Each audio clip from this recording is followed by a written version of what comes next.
Good evening money persons, welcome to daily money show number 734. First time Saturday రోజు full day market ఎలా అనిపిస్తుంది కింద comment సెక్షన్లో comment చేయండి.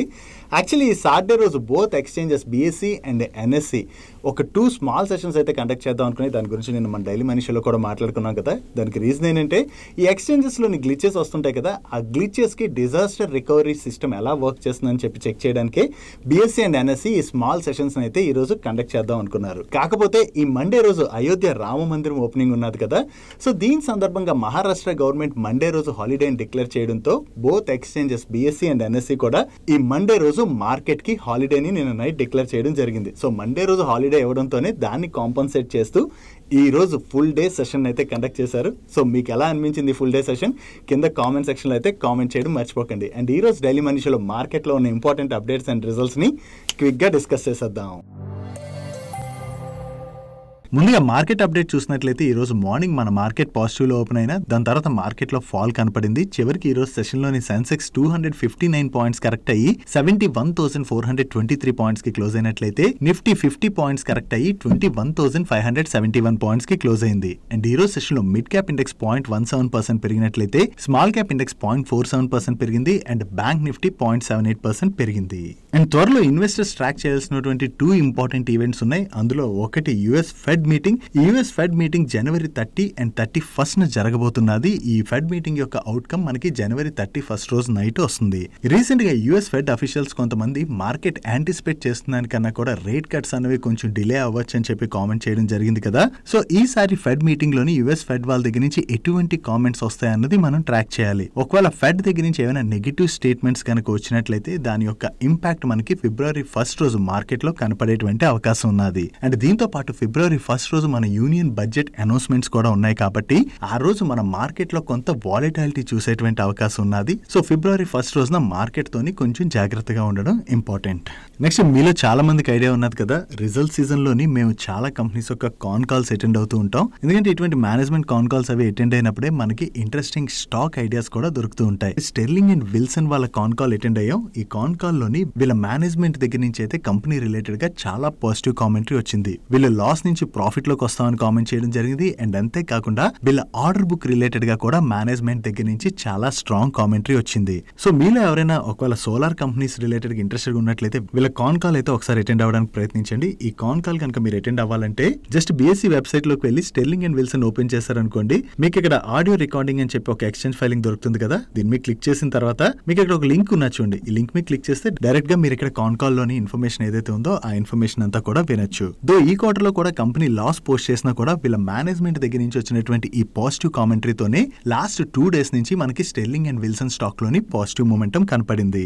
ఇటువంటి కాన్ కాల్స్ ఏవైతే మేము అటెండ్ అవుతుంటాం ఈ రిజల్ట్ సీజన్ లోని వాటిలో ఏమైనా ఇంట్రెస్టింగ్ అనిపించాయి అనుకోండి, వాటిని ఒకవేళ మీతో ఇలా షేర్ చేయమంటే నెక్స్ట్ డైలీ మనీ షోస్ లో మీతో షేర్ చేయడానికి ప్రయత్నిస్తాను. ఒకవేళ మీకు ఈ ఇన్ఫర్మేషన్ కనుక ఇంట్రెస్టెడ్ గా ఉన్నట్లయితే కింద కామెంట్ సెక్షన్ లో కామెంట్ చేయడానికి ప్రయత్నించండి. మీరు కామెంట్ చేసినట్లయితే ఫర్దర్ గా అటెండ్ అయినటువంటి కాన్ కాల్స్ లోని ఇంట్రెస్టింగ్ కాన్ కాల్స్ రిలేటెడ్ ఇన్ఫర్మేషన్ అయితే మీకు మన డైలీ మనీ షోలోని షేర్ చేస్తాం. Next security services, cash logistics and facility management services offer చేసేటువంటి SIS లిమిటెడ్ స్టాక్ లో మనం ఈ రోజు చాలా పాజిటివ్ మూమెంటం చూసాం కదా. దీనికి రీజన్ ఈ Jan 22 అయోధ్య రామ మందిరం ఓపెన్ అవబోతుంది కదా. ఈ అయోధ్య రామ మందిరం ట్రస్ట్ కి ప్రైవేట్ సెక్యూరిటీ సర్వీసెస్ ప్రొవైడ్ చేసేందుకు గాను SIS లిమిటెడ్ వాళ్ళని సెలెక్ట్ చేసుకున్నట్లుగా వీళ్ళు అప్డేట్ చేస్తున్నారు. సో అయోధ్యలోని సెక్యూరిటీ సర్వీసెస్ వీళ్ళు ఆఫర్ చేయబోతున్నారన్న ఈ అప్డేట్ రావడంతోనే ఈ రోజు సెషన్ లో SIS లిమిటెడ్ స్టాక్ లోని మనం పాజిటివ్ మూమెంటం చూసాం. నెక్స్ట్ ఈ జనవరి 22 అంటే మండే రోజున అయోధ్యలోని శ్రీ రామ మందిరం ఓపెన్ అవబోతుంది కదా. సో అయోధ్య రామ మందిరం రిలేటెడ్ గా చాలా న్యూస్లు సర్క్యులేట్ అవుతుండడంతో స్కామర్స్ కూడా ఈ పేరుని యూజ్ చేసుకోవడం మొదలు పెట్టారు. ఇప్పుడు కొంతమంది సెల్లర్స్ అమెజాన్ లోని శ్రీ రామ మందిర అయోధ్య ప్రసాద్ అని చెప్పి అమ్మడం ఆల్రెడీ స్టార్ట్ చేసేసారంట. దీని రిలేటెడ్ గా గవర్నమెంట్ కి వేరియస్ కంప్లైంట్స్ వచ్చేసరికి సెంట్రల్ కన్స్యూమర్ ప్రొటెక్షన్ అథారిటీ వాళ్ళు అమెజాన్ కి నోటీసెస్ ఇష్యూ చేయడం జరిగింది. సో వీళ్ళు ఇష్యూ చేసినటువంటి నోటీస్ కి అమెజాన్ 7 days లోని రెస్పాండ్ అవ్వాల్సి ఉన్నది. ఇక్కడ లింక్స్ కూడా ఇచ్చారు చూడండి. రామ మందిరం పేరుతో ఎంత మంది ప్రసాదాలు అమ్మడం మొదలు పెట్టారో. ఇక్కడ అయోధ్య రామ మందిరం పేరుతో ప్రసాదాలు అమ్మడమే కాదు, ఈవెన్ అయోధ్య రామ మందిరం పేరుతో రామ మందిరం టికెట్స్ అని అవని ఇవని చాలా స్కామ్లే మొదలైపోయి. ఒకవేళ మీకు కూడా ఇటువంటి స్కామ్స్టర్స్ దగ్గర నుంచి ఫోన్లు గానీ మెసేజ్లు గానీ ఏమైనా వస్తున్నాయి అనుకోండి, దయచేసి నమ్మకండి. ఆన్లైన్ లోని ఇటువంటి స్కామ్స్ చాలానే జరుగుతుంటాయి. వాటిని నమ్మి మోసపోకండి, కొంచెం జాగ్రత్తగా ఉండండి. అండ్ ఈ ఇన్ఫర్మేషన్ పాపం మన ఇంట్లో వాళ్ళకి చాలా మందికి తెలియదు కదా. సో ఇన్ఫర్మేషన్ అందరికీ కూడా షేర్ చేయడానికి ప్రయత్నించండి. డైలీ మార్కెట్ మార్కెట్ లో వచ్చేటువంటి ఇటువంటి ఇంపార్టెంట్ అప్డేట్స్ ని మీతో డీటెయిల్ గా షేర్ చేయడానికి మన మనీ పర్స్ టీమ్ ఏవైతే ఎఫర్ట్స్ పెడుతుందో ఆ ఎఫర్ట్స్ కనుక మీకు హెల్ప్ఫుల్ అవుతున్నట్లయితే వీడియోని మర్చిపోకుండా లైక్ చేయడానికి ప్రయత్నించండి. నెక్స్ట్ వేరియస్ సెక్టర్స్ లోని consulting, engineering and project management services offer చేసేటువంటి పిఎస్యు కంపెనీ అయిన రైట్స్ వాళ్ళ దగ్గర నుంచి ఈ రోజు ఒక అప్డేట్ వచ్చింది. ఐఐటి భువనేశ్వర్ లోని వేరియస్ ఇన్ఫ్రాస్ట్రక్చర్ రిలేటెడ్ గా project management consultancy services offer చేసేందుకు గాను వీళ్ళు H1 బిడ్డర్ గా సెలెక్ట్ అయినట్లుగా అప్డేట్ చేస్తున్నారు. ఈ కాంట్రాక్ట్ యొక్క వాల్యూ అప్రాక్సిమేట్లీ 414 crores. వీళ్ళు ఈ కాంట్రాక్ట్ ని విన్ అయ్యారన్న అప్డేట్ తోనే ఈ రోజు సెషన్ లో ఈ స్టాక్ లో మనం పాజిటివ్ మొమెంటం చూసాం. నెక్స్ట్ ఎయిర్టెల్ వాళ్ళ దగ్గర నుంచి ఈ రోజు ఒక ఇంపార్టెంట్ అనౌన్స్మెంట్ వచ్చింది. ఈ ఎయిర్టెల్ వాళ్ళకి భారతీ హెక్సాకామ్ లిమిటెడ్ అనేటువంటి ఒక సబ్సిడరీ కంపెనీ ఉన్నది. ఈ సబ్సిడరీ కంపెనీని IPO కి తీసుకొచ్చేందుకు గాను వీళ్ళ బోర్డు నిన్న మీట్ అయ్యి అప్రూవ్ చేయడం జరిగింది. ఈ కంపెనీలోని ఎయిర్టెల్ వాళ్ళు 70% స్టేక్ ని హోల్డ్ చేస్తున్నట్లయితే గవర్నమెంట్ ఆఫ్ ఇండియా 30% స్టేక్ ని హోల్డ్ చేస్తుంది. ఈ కంపెనీని IPO కి తీసుకురావడం ద్వారా వీళ్ళు ఆఫర్ ఫర్ సేల్ రూట్ లోని 10 crore షేర్స్ అంటే 20% స్టేక్ ని సెల్ చేయబోతున్నట్టుగా అనౌన్స్ చేయడం జరిగింది. సో ఈ IPO రిలేటెడ్ గా వీళ్ళు సెబీ దగ్గర DRHP ని ఫైల్ చేయడం జరిగింది. సో సెబీ దగ్గర నుంచి వీళ్ళకి అప్రూవల్ వచ్చినట్లయితే ఫర్దర్ గా RHP ని ఫైల్ చేసి ఈ కంపెనీని వీళ్ళు IPO కి తీసుకురాబోతున్నట్టుగా మనం అర్థం చేసుకోవచ్చు. Next Godavari power and Ispat వాళ్ళ Chhattisgarh Raipur sponge iron division యొక్క కెపాసిటీని 4,95,000 మెట్రిక్ టన్ per annum నుంచి 5,94,000 మెట్రిక్ టన్ per annum కి ట్రయల్ బేసిస్ లో పెంచుకునేందుకు గాను వీళ్ళకి ఇప్పుడు ఛత్తీస్గఢ్ ఎన్విరాన్మెంట్ కన్వర్జేషన్ బోర్డు దగ్గర నుంచి అప్రూవల్ వచ్చినట్టుగా వీళ్ళు షేర్ చేస్తున్నారు. ఈ అప్రూవల్ వీళ్ళకి 2024 ఆగస్ట్ 31 వరకు వచ్చింది. దాని తర్వాత వీళ్ళు అగైన్ రెన్యువల్ చేసుకోవాల్సి ఉన్నది. ఈ ప్లాంట్ యొక్క కెపాసిటీని ఎన్హాన్స్ చేసుకోవడానికి గాను కంపెనీ ఫర్దర్ గా అడిషనల్ ఇన్వెస్ట్మెంట్ ఏమీ చేయనవసరం లేదని చెప్పి వీళ్ళు షేర్ చేస్తున్నారు. సో ట్రయల్ బేసిస్ లో ఈ కెపాసిటీని పెంచుకోవడానికి వీళ్ళకి ఈ అప్రూవల్ వచ్చింది కాబట్టి ఇది కంపెనీ రిలేటెడ్ గా మనం పాజిటివ్ గా అర్థం చేసుకోవచ్చు. నెక్స్ట్ ఆస్ట్రాజెనికా ఫార్మా వాళ్ళ రిలేటెడ్ గా ఒక పాజిటివ్ అప్డేట్ ఉన్నది. ఈ ఆస్ట్రాజెనికా ఫార్మా వాళ్ళకి అండెక్సానెట్ ఆల్ఫా పౌడర్ ని C20 ఫార్మ్ లోని సేల్ అండ్ డిస్ట్రిబ్యూషన్ చేసుకునేందుకు గాను central drug standard control organisation వాళ్ళ దగ్గర నుంచి ఇంపోర్ట్ పర్మిషన్ వచ్చినట్టుగా వీళ్ళు షేర్ చేస్తున్నారు. ఈ ప్రొడక్ట్ ని life threatening and uncontrolled bleeding treatment లోని యూజ్ చేస్తారని చెప్పి వీళ్ళు షేర్ చేయడం జరిగింది. దీన్ని ఇంపోర్ట్ చేసుకునేందుకు గాను వీళ్ళకి అప్రూవల్ వచ్చిందని చెప్పి అప్డేట్ ని రిలీజ్ చేయడంతోనే ఈ రోజు సెషన్ లో ఆస్ట్రాజెనికా స్టాక్ లో మనం పాజిటివ్ మొమెంటం చూసాం.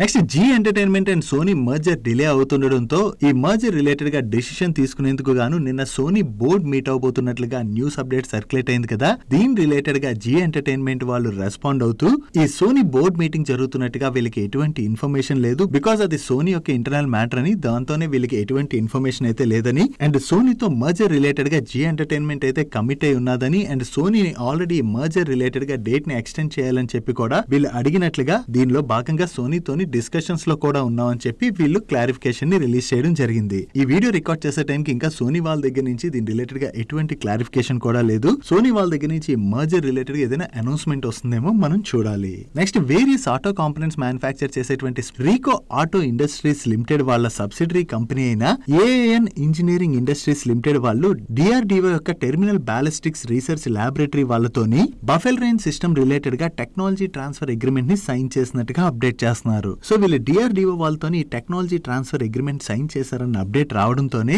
ఈ రోజు సెషన్ లో ఈ స్టాక్ లో మనం పాజిటివ్ మొమెంటం చూసాం. నెక్స్ట్ టెలికాం ప్రొడక్ట్స్ మ్యానుఫ్యాక్చర్ చేసేటువంటి HFCL వాళ్ళ దగ్గర నుంచి ఒక ఆర్డర్ రిలేటెడ్ గా అనౌన్స్మెంట్ వచ్చింది. వీళ్ళకి one of the telecom network provider దగ్గర నుంచి దగ్గరగా 623 crores వర్త్ ఆర్డర్ వచ్చినట్టుగా అనౌన్స్ చేశారు. ఈ ఆర్డర్ లో భాగంగా వీళ్ళు 5G నెట్వర్కింగ్ ఎక్విప్మెంట్స్ ని సప్లై చేయబోతున్నారు. అండ్ ఈ ఆర్డర్ రిలేటెడ్ గా HFCL వాళ్ళ మేనేజ్మెంట్ కామెంట్ చేస్తూ ఒక ఇండియన్ కంపెనీకి 5G నెట్వర్కింగ్ ఎక్విప్మెంట్స్ రిలేటెడ్ గా వచ్చినటువంటి లార్జెస్ట్ ఆర్డర్ ఇదని చెప్పి కామెంట్ చేయడం జరిగింది. సో వీళ్ళకి ఇంత పెద్ద ఆర్డర్ వచ్చిందన్న అప్డేట్ తోనే ఈ రోజు సెషన్ లో HFCL స్టాక్ లో మనం పాజిటివ్ మొమెంటం చూసాం. నెక్స్ట్ ఫోర్టిస్ హెల్త్ కేర్ వాళ్ళకి ఏజిలస్ డయాగ్నోస్టిక్స్ లిమిటెడ్ అనేటువంటి ఒక సబ్సిడరీ కంపెనీ ఉన్నది. ఈ subsidiary company Delhi government directorate general of health services వాళ్ళ దగ్గర నుంచి ఆమ్ ఆద్మీ మొహల్లా క్లినిక్స్ లోని డయాగ్నోస్టిక్ టెస్ట్ సర్వీసెస్ ని కండక్ట్ చేసేందుకు గాను ప్రీవియస్ గానే కాంట్రాక్ట్ ని విన్ అయ్యారు. సో ఈ ఆమ్ ఆద్మీ మొహల్లా క్లినిక్స్ లోని ఏవైతే డయాగ్నోస్టిక్ టెస్ట్ ని కండక్ట్ చేస్తున్నారో వాటిలోని ఫేక్ ల్యాబ్ టెస్ట్లను వీళ్ళు కండక్ట్ చేసినట్టుగా ఎలిగేషన్స్ రావడంతో సెంట్రల్ గవర్నమెంట్ ఈ స్కీమ్ పైన CBI ఇన్వెస్టిగేషన్ ని జారీ చేయడం జరిగింది. నో దీనివల్ల ఇప్పుడు Delhi government national capital territory anti corruption branch నుంచి వీళ్ళ సబ్సిడరీ కంపెనీకి ఈ ఆమ్ ఆద్మీ మొహల్లా క్లినిక్స్ లోని కండక్ట్ చేసినటువంటి టెస్టులు రిలేటెడ్ గా కంప్లీట్ డాక్యుమెంట్స్ ఏవైతే ఉంటాయో ఆ డాక్యుమెంట్స్ అండ్ ఇన్ఫర్మేషన్ ని ప్రొవైడ్ చేయాలని చెప్పి నోటీస్ వచ్చినట్టుగా వీళ్ళు షేర్ చేస్తున్నారు. అండ్ దీని రిలేటెడ్ గా వీళ్ళ మేనేజ్మెంట్ రెస్పాండ్ అవుతూ ఆల్రెడీ ఈ ఆమ్ ఆద్మీ మొహల్లా క్లినిక్స్ లోని వీళ్ళు 20 crores వర్త్ డయాగ్నోస్టిక్ టెస్టులను అయితే కండక్ట్ చేశామని, దానిలో జస్ట్ 3 crores మాత్రం ఇప్పటి వరకు వీళ్ళకి అమౌంట్ రిసీవ్ అయింది అండ్ రిమైనింగ్ అమౌంట్ వీళ్ళకి రాకపోవడంతో వేరియస్ టైమ్స్ వీళ్ళు గవర్నమెంట్ కి కూడా నోటీసులు పంపించినట్లుగా, బట్ ఇప్పటి వరకు ఆ అమౌంట్ అయితే వీళ్ళకి రాలేదని వీళ్ళు షేర్ చేస్తున్నారు. అండ్ ఇప్పుడు యాంటీ కరప్షన్ బ్రాంచ్ అడిగినటువంటి ఇన్ఫర్మేషన్ అంతా కూడా వీళ్ళు ప్రొవైడ్ చేస్తున్నట్టుగా షేర్ చేయడం జరిగింది. సో ఇప్పుడు ఈ కేసులో ఏవైతే అలిగేషన్స్ నడుస్తున్నాయో దీంతో ఈ ఢిల్లీ ఆమ్ ఆద్మీ మొహల్లా క్లినిక్స్ రిలేటెడ్ గా కాంట్రాక్ట్స్ ఏవైతే కంపెనీస్ విన్ అయ్యాయో ఆ కంపెనీస్ అన్నిటి దగ్గర నుంచి యాంటీ కరప్షన్ బ్రాంచ్ వాళ్ళు ఇన్ఫర్మేషన్ అయితే తీసుకుంటున్నట్లుగా మనం అర్థం చేసుకోవచ్చు. రీసెంట్ గా మెట్రో పోలీస్ వాళ్ళు కూడా దీని రిలేటెడ్ గా రెస్పాండ్ అవ్వడం జరిగింది. చూడాలి యాంటీ కరప్షన్ బ్రాంచ్ వాళ్ళు కంప్లీట్ ఇన్వెస్టిగేషన్ చేసిన తర్వాత ఎవరైనా ఒకవేళ ఇటువంటి ఫేక్ ల్యాబ్ టెస్ట్ ఏదైనా కంపెనీ ఇన్వాల్వ్ అయిందని తెలిసినట్లయితే ఆ కంపెనీకి అది మనం నెగిటివ్ గా అర్థం చేసుకోవచ్చు. Next solar EPC services offer చేసేటువంటి కేపీఐ గ్రీన్ ఎనర్జీ వాళ్ళకి కంటిన్యూస్ గా ఆర్డర్స్ వస్తున్నాయి కదా. ఇప్పుడు వీళ్ళ సబ్సిడరీ కంపెనీ అయినటువంటి కేపీఐజీ ఎనర్జీ ప్రైవేట్ లిమిటెడ్ వాళ్ళకి క్యాప్టివ్ పవర్ సెగ్మెంట్ లోని కొత్తగా శ్రీ వరుది పేపర్ మిల్స్ అనేటువంటి కంపెనీ దగ్గర నుంచి 5.6 megawatt solar power project order వచ్చింది. ఈ ఆర్డర్ను వీళ్ళు ఫైనాన్షియల్ ఇయర్ 24-25 లోని కంప్లీట్ చేయవలసి ఉన్నది. సో వీళ్ళకి కొత్తగా ఏదైతే ఈ ఆర్డర్ వచ్చిందో ఇది కంపెనీ రిలేటెడ్ గా పాజిటివ్ కదా. దాంతోనే ఈ రోజు సెషన్ లో కేపీఐ గ్రీన్ ఎనర్జీ స్టాక్ లో మనం పాజిటివ్ మూమెంటం చూసాం. నెక్స్ట్ వేరియస్ స్నాక్స్ మ్యానుఫ్యాక్చర్ చేసేటువంటి ప్రతాప్ స్నాక్స్ లోని హల్దీరామ్స్ వాళ్ళు మెజారిటీ స్టేక్ అక్వైర్ చేయబోతున్నట్లుగా ఎకనామిక్ టైమ్స్ దగ్గర నుంచి ఒక న్యూస్ వచ్చింది కదా. దాంతో ఈ వీక్ లోని ప్రతాప్ స్నాక్స్ స్టాక్ లోని మనం పాజిటివ్ మూమెంటం కూడా చూసాం. ఈ న్యూస్ సర్క్యులేట్ అవడంతో దీని రిలేటెడ్ గా ప్రతాప్ స్నాక్స్ వాళ్ళు రెస్పాండ్ అవుతూ వీళ్ళైతే ఈ స్టేక్ సేల్ రిలేటెడ్ గా హల్దీరామ్స్ తోని ఎటువంటి డిస్కషన్స్ కూడా జరపట్లేదని చెప్పి క్లారిఫికేషన్ ఇచ్చారు. సో ప్రతాప్ స్నాక్స్ వాళ్ళు ఇప్పుడు క్లారిఫికేషన్ ఇచ్చారు కాబట్టి వీళ్ళైతే ఈ స్టేక్ సేల్ చేయట్లేనట్లుగా మనం అర్థం చేసుకోవచ్చు. నెక్స్ట్ ఎల్ఐసి దగ్గర వేరియస్ ఇన్సూరెన్స్ ప్రొడక్ట్స్ ఉంటాయి కదా. ఇప్పుడు వీళ్ళ ప్రొడక్ట్ పోర్ట్ఫోలియోకి ఒక కొత్త ప్రొడక్ట్ ని యాడ్ చేస్తున్నట్టుగా వీళ్ళు అనౌన్స్ చేశారు. ఈ ప్రొడక్ట్ యొక్క పేరు ఎల్ఐసి జీవన్ ధార 2. ఈ ప్రొడక్ట్ యొక్క సేల్స్ ని ఈ January 22 నుంచి వీళ్ళు అవైలబుల్ లోకి తీసుకురాబోతున్నారు. సో కొత్త ప్రొడక్ట్ ని లాంచ్ చేసినట్లయితే దాన్ని వీళ్ళు సేల్స్ కి పుష్ చేసేటువంటి అవకాశం ఉంది కదా. దీని ద్వారా వీళ్ళ సేల్స్ కూడా పెరగచ్చు. దాంతోనే ఈ రోజు సెషన్ లో ఎల్ఐసి స్టాక్ లో మనం పాజిటివ్ మూమెంటం చూసాం. నెక్స్ట్ నిన్న మార్కెట్ క్లోజ్ అయిన తర్వాత రిలయన్స్ ఇండస్ట్రీస్ వాళ్ళ నెంబర్స్ వచ్చాయి కదా. ఈ నెంబర్స్ ఎలా ఉన్నాయి మనం ఇప్పుడు చూద్దాం. ఇయర్ ఆన్ ఇయర్ బేసిస్ లోని వీళ్ళ గ్రాస్ రెవెన్యూస్ లోను, ఎబిటా లోను అండ్ ప్యాట్ లోను డీసెంట్ గ్రోత్ డెలివర్ చేశారు. ఈవెన్ ఎబిటా మార్జిన్స్ లో కూడా 210 basis points ఇంప్రూవ్మెంట్ కనిపిస్తుంది. బట్ ప్రీవియస్ క్వార్టర్ తో కంపేర్ చేస్తే మాత్రం వీళ్ళ గ్రాస్ రెవెన్యూ లోను, ఎబిటా లోను అండ్ ప్యాట్ లోను స్లైట్ గా డ్రాప్ కనిపిస్తుంది. Coming to segment wise numbers, వీళ్ళ జియో ప్లాట్ఫామ్ నెంబర్స్ లోని ఈ క్వార్టర్ లోని మంచి గ్రోత్ డెలివర్ చేయడం జరిగింది. అండ్ ఈ జియో యొక్క ఆర్పు అంటే యావరేజ్ రెవెన్యూ పర్ యూజర్ లో కూడా ఇయర్ ఆన్ ఇయర్ బేసిస్ లో 2% గ్రోత్ డెలివర్ చేశారు. అండ్ ప్రీవియస్ క్వార్టర్ లోని వీళ్ళ ఆర్పు 181 రూపీస్ 70 పైసాగా ఉండేది. ఈ క్వార్టర్ లో కూడా సేమ్ ఆర్పునే వీళ్ళు మెయింటైన్ చేస్తున్నారు. అండ్ రీసెంట్ గా Reliance retail ventures limited related గా మార్కెట్ లో చాలా స్ట్రాంగ్ బజ్ క్రియేట్ అయింది కదా. ఈ Reliance retail ventures segment numbers లో కూడా ఈ క్వార్టర్ లోని వీళ్ళు మంచి గ్రోత్ డెలివర్ చేయడం జరిగింది. అండ్ ఈ క్వార్టర్ లోని వీళ్ళ oil and gas segment numbers లో కూడా మంచి గ్రోత్ కనిపిస్తుంది. బట్ O2C సెగ్మెంట్ నెంబర్స్ లో మాత్రం ఈ క్వార్టర్ లోని డ్రాప్ కనిపిస్తుంది. ఈ O2C సెగ్మెంట్ రెవెన్యూస్ లో డ్రాప్ కనపడడానికి వీళ్ళ మేనేజ్మెంట్ చెప్తున్నటువంటి రీజన్ ఏంటంటే ఇయర్ ఆన్ ఇయర్ బేసిస్ లోని యావరేజ్ బ్రెంట్ క్రూడ్ ఆయిల్ ప్రైసులు తగ్గడం వలన వీళ్ళ O2C సెగ్మెంట్ రెవెన్యూస్ లోని డ్రాప్ కనపడుతున్నట్టుగా వీళ్ళ మేనేజ్మెంట్ షేర్ చేయడం జరిగింది. ఓవరాల్ గా చూసుకుంటే రిలయన్స్ ఇండస్ట్రీస్ వాళ్ళు ఈ క్వార్టర్ లో డీసెంట్ నెంబర్స్ డెలివర్ చేశారు. వీళ్ళ నెంబర్స్ మార్కెట్ ఎక్స్పెక్ట్ చేసిన విధంగానే ఉన్నాయి. నెక్స్ట్ రీసెంట్లీ లిస్టెడ్ కంపెనీ అయినటువంటి ఇరెడా వాళ్ళ నెంబర్స్ కూడా వచ్చాయి. ఇయర్ ఆన్ ఇయర్ బేసిస్ లోని వీళ్ళ ఆపరేటింగ్ రెవెన్యూ లోని 44.21% గ్రోత్ డెలివర్ చేసినట్లయితే ప్యాట్ లోని 67.15% గ్రోత్ డెలివర్ చేశారు. అండ్ వీళ్ళ లోన్ బుక్ లో కూడా ఇయర్ ఆన్ ఇయర్ బేసిస్ లో 33.5% గ్రోత్ డెలివర్ చేయడం జరిగింది. And last year same quarter తో కంపేర్ చేస్తే వీళ్ళ గ్రాస్ ఎన్పిఐ లోను, నెట్ ఎన్పిఐ నెంబర్ లో కూడా డ్రాప్ కనిపిస్తుంది, which is good. Even previous quarter తో కంపేర్ చేసినా కూడా ఇరెడా వాళ్ళు వాళ్ళ ఆపరేటింగ్ రెవెన్యూ లో మంచి గ్రోత్ డెలివర్ చేశారు. అండ్ ప్రీవియస్ క్వార్టర్ లో వీళ్ళు 284 crores ప్రాఫిట్ జనరేట్ చేసినట్లయితే ఈ క్వార్టర్ కి వీళ్ళ ప్రాఫిట్ 335 crores కి పెరిగింది. సో ఓవరాల్ గా ఇయర్ ఆన్ ఇయర్ లో చూసిన క్వార్టర్ ఆన్ క్వార్టర్ లో చూసిన వీళ్ళ నెంబర్స్ బాగుండటంతోనే ఈ రిజల్ట్స్ వచ్చిన తర్వాత ఇరెడా స్టాక్ ఆల్మోస్ట్ 10% పెరిగింది. నెక్స్ట్ సిగాచి ఇండస్ట్రీస్ వాళ్ళ నెంబర్స్ కూడా వచ్చాయి. year-on-year లో చూసినా quarter-on-quarter లో చూసినా వీళ్ళ ఆపరేటింగ్ రెవెన్యూలో మంచి గ్రోత్ డెలివర్ చేశారు. అండ్ ఎబిటాలో year-on-year లోని 61.42% గ్రోత్ డెలివర్ చేసినట్లయితే quarter-on-quarter లో 5.6% గ్రోత్ డెలివర్ చేయడం జరిగింది. అండ్ ప్యాట్ లో year-on-year లో 65.3% గ్రోత్ డెలివర్ చేసినట్లయితే quarter-on-quarter లోని 7.28% గ్రోత్ డెలివర్ చేశారు. అండ్ year-on-year బేసిస్ లో వీళ్ళ ఎబిటా మార్జిన్స్ లోను ప్యాట్ మార్జిన్స్ లోను ఇంప్రూవ్మెంట్ కనిపిస్తుంది. బట్ ప్రీవియస్ క్వార్టర్ తో కంపేర్ చేస్తే మాత్రం ఈ క్వార్టర్ లోని వీళ్ళ ఎబిటా మార్జిన్స్ లోను ప్యాట్ మార్జిన్స్ లోను డ్రాప్ కనిపిస్తుంది. ఓవరాల్ గా సిగాచి ఇండస్ట్రీస్ వాళ్ళు ఈ క్వార్టర్ లోని డీసెంట్ నెంబర్స్ డెలివర్ చేశారు. దీంతోనే ఈ రోజు సెషన్ లో సిగాచి ఇండస్ట్రీస్ స్టాక్ 10% పైనే పెరిగింది. Next power generation transmission and distribution business చేసేటువంటి ఆర్పీజీ సంజీవ్ గోయంకా గ్రూప్ కి చెందిన సిఈఎస్సి లిమిటెడ్ వాళ్ళ నెంబర్స్ వచ్చాయి.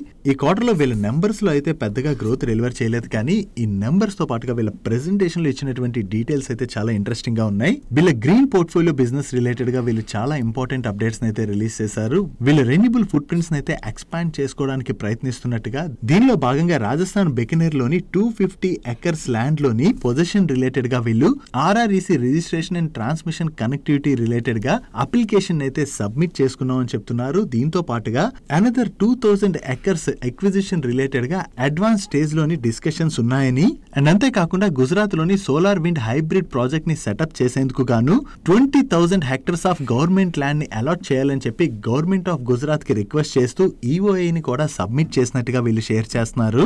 అండ్ వీటితో పాటుగా మన ఇండియాలోని 10,500 MT per annum green hydrogen project ఫెసిలిటీని సెటప్ చేసేందుకు కూడా వీళ్ళు సక్సెస్ఫుల్ బిడ్డర్ గా సెలెక్ట్ అయినట్లుగా కూడా షేర్ చేయడం జరిగింది. అండ్ ఈ గ్రీన్ హైడ్రోజన్ ప్రాజెక్ట్ ఏదైతే ఉందో ఇది నెక్స్ట్ 3 years లోనూ కమిషన్ చేస్తామని చెప్పి వీళ్ళు ఎక్స్పెక్ట్ చేస్తున్నట్టుగా కూడా షేర్ చేశారు. సో ఇప్పటి వరకు కంపెనీ స్ట్రాంగ్ గా థర్మల్ పవర్ సైడ్ వర్క్ చేస్తుంది. ఇప్పుడు వీళ్ళు రెన్యూబుల్ ఎనర్జీ సైడ్ కూడా వీళ్ళ ఫుట్ ప్రింట్స్ ని ఎక్స్పాండ్ చేసుకోవడానికి ప్రయత్నిస్తున్నట్టుగా వీళ్ళ ప్రెజెంటేషన్ లో ఈ డేటాని బట్టి మనం అర్థం చేసుకోవచ్చు. నెక్స్ట్ ఈ రోజు సెషన్ లో కోటక్ బ్యాంక్ నెంబర్స్ కూడా వచ్చాయి. వీళ్ళ నెంబర్స్ ఎలా ఉన్నాయో చూద్దాం. లాస్ట్ ఇయర్ సేమ్ క్వార్టర్ తో కంపేర్ చేసిన ప్రీవియస్ క్వార్టర్ తో కంపేర్ చేసిన ఈ క్వార్టర్ లో వీళ్ళ నెట్ ఇంట్రెస్ట్ ఇన్కమ్ లో మంచి గ్రోత్ డెలివర్ చేశారు. అండ్ నెట్ టోటల్ ఇన్కమ్ లో కూడా ఈ క్వార్టర్ లోని గ్రోత్ డెలివర్ చేయడం జరిగింది. And last year same quarter తో కంపేర్ చేస్తే ఈ క్వార్టర్ లో వీళ్ళ ప్యాట్ లో గ్రోత్ డెలివర్ చేశారు, కానీ ప్రీవియస్ క్వార్టర్ తో కంపేర్ చేస్తే మాత్రం ఈ క్వార్టర్ లో వీళ్ళ ప్యాట్ లో డ్రాప్ కనిపిస్తుంది. దానికి రీజన్ మీరు ఇక్కడ చూడొచ్చు. లాస్ట్ ఇయర్ సేమ్ క్వార్టర్ తో కంపేర్ చేసిన ప్రీవియస్ క్వార్టర్ తో కంపేర్ చేసిన ఈ క్వార్టర్ లో వీళ్ళ ప్రొవిజన్స్ పెరిగే, ఈ ప్రొవిజన్ పెరగడం వల్లనే మనకి ప్రాఫిట్ లో డ్రాప్ కనిపిస్తుంది. ఈ ప్రొవిజన్ పెరగడానికి రీజన్ ఏంటంటే రీసెంట్ గా RBI banks and NBFCs AF investments ఏవైతే ఉంటాయో వాటి రిలేటెడ్ గా రూల్ తీసుకొచ్చింది కదా. సో ఆ రూల్ వల్లనే వీళ్ళ ప్రొవిజన్స్ పెరిగినట్లుగా వీళ్ళు షేర్ చేస్తున్నారు. సో వీళ్ళ ప్రొవిజన్స్ పెరగడం వల్ల మనకి ప్యాట్ లో డ్రాప్ కనపడుతుంది, కానీ ఈ ప్రొవిజన్స్ లేకుండా చూసినట్లయితే వీళ్ళ ప్యాట్ లో కూడా గ్రోత్ డెలివర్ చేసినట్టుగా మనం అర్థం చేసుకోవచ్చు. And last year same quarter తో కంపేర్ చేస్తే ఈ క్వార్టర్ లో వీళ్ళ గ్రాస్ ఎన్పిఏ నెంబర్ లో డ్రాప్ కనపడుతుంది. బట్ ప్రీవియస్ క్వార్టర్ తో కంపేర్ చేస్తే మాత్రం వీళ్ళ గ్రాస్ ఎన్పిఏ స్లైట్ గా పెరిగింది. అండ్ నెట్ ఎన్పిఏ లోని లాస్ట్ ఇయర్ సేమ్ క్వార్టర్ తో కంపేర్ చేసిన ప్రీవియస్ క్వార్టర్ తో కంపేర్ చేసిన ఈ క్వార్టర్ లో డ్రాప్ కనిపిస్తుంది, విచ్ ఇస్ గుడ్. అండ్ ఈ క్వార్టర్ లోని వీళ్ళ కాసా డిపాజిట్స్ లో మంచి గ్రోత్ డెలివర్ చేశారు, బట్ కాసా రేషియోలో మాత్రం డ్రాప్ కనిపిస్తుంది. ఓవరాల్ గా చూసుకుంటే ఈ క్వార్టర్ లోని కోటక్ బ్యాంక్ వాళ్ళు డీసెంట్ నెంబర్స్ డెలివర్ చేసినట్టుగా మనం అర్థం చేసుకోవచ్చు. నెక్స్ట్ ఐడిబిఐ బ్యాంక్ వాళ్ళ నెంబర్స్ కూడా వచ్చాయి. వీళ్ళ నెట్ ఇంట్రెస్ట్ ఇన్కమ్ లోని year-on-year లో చూసిన క్వార్టర్ లో చూసిన గ్రోత్ డెలివర్ చేశారు. అండ్ ప్యాట్ లో కూడా year-on-year లో 57% గ్రోత్ డెలివర్ చేసినట్లయితే క్వార్టర్ లో 10% గ్రోత్ డెలివర్ చేయడం జరిగింది. ఈవెన్ వీళ్ళ నెట్ ఇంట్రెస్ట్ మార్జిన్ లో కూడా year-on-year లో చూసిన క్వార్టర్ లో చూసిన ఇంప్రూవ్మెంట్ కనిపిస్తుంది.